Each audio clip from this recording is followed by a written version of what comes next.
The Kingdom of Saudi Arabia and Canada are really in a very, very terrible situation right now, diplomatically. It looks like the relationship between the two countries have completely broken down.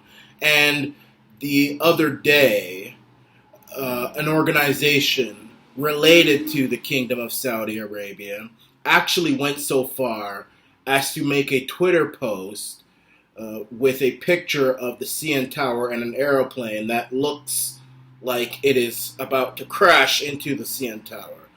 The picture says, sticking one's nose where it doesn't belong.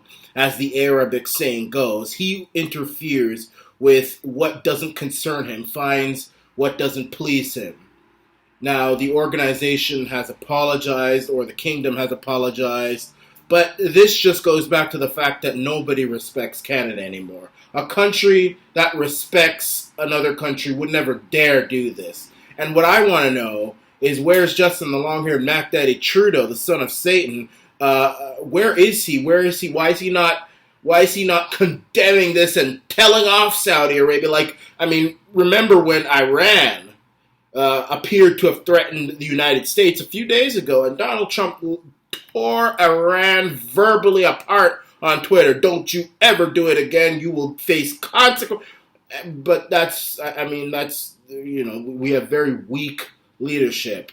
But the real question is this, my friends, is that if the Saudis really wanted to commit a 9/11 style attack on Canada, or if anybody wanted to do that for that matter, it would be a walk in the park for them.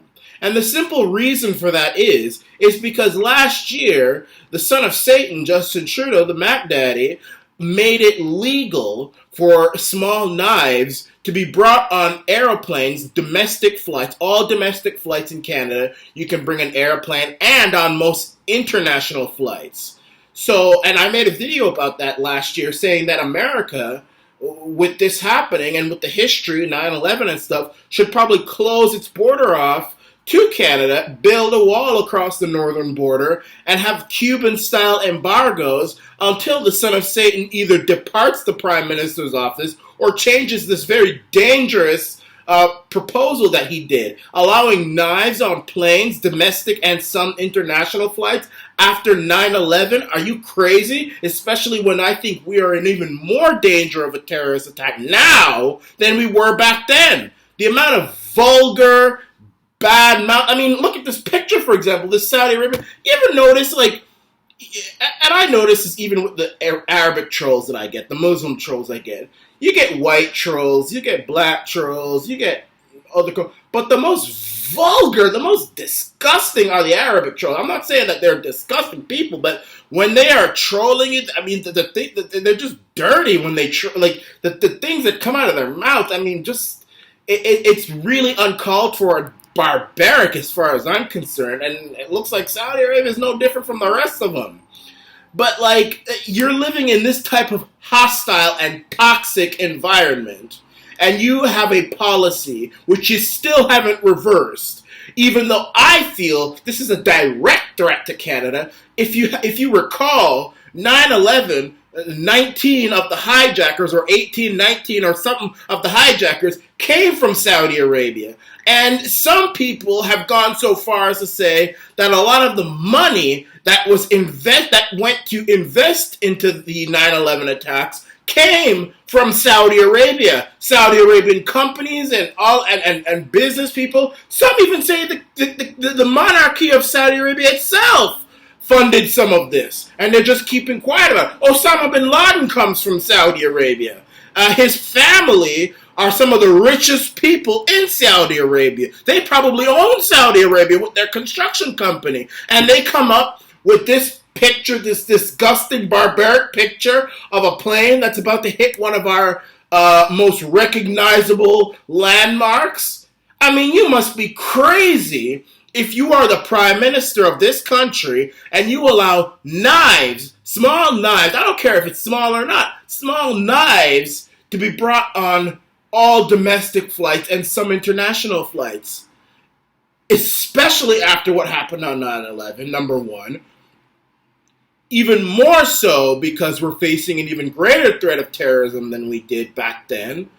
We have people coming into our country illegally. We don't know where they come from or what their mindset is. They haven't been screened, but they get free hotels out of our tax dollars. And now you have Saudi Arabia. First of all, I'm not blaming Saudi Arabia for this spat between Canada and Saudi Arabia. I think we should stay the hell out of their business. I have this little theory about the Middle East.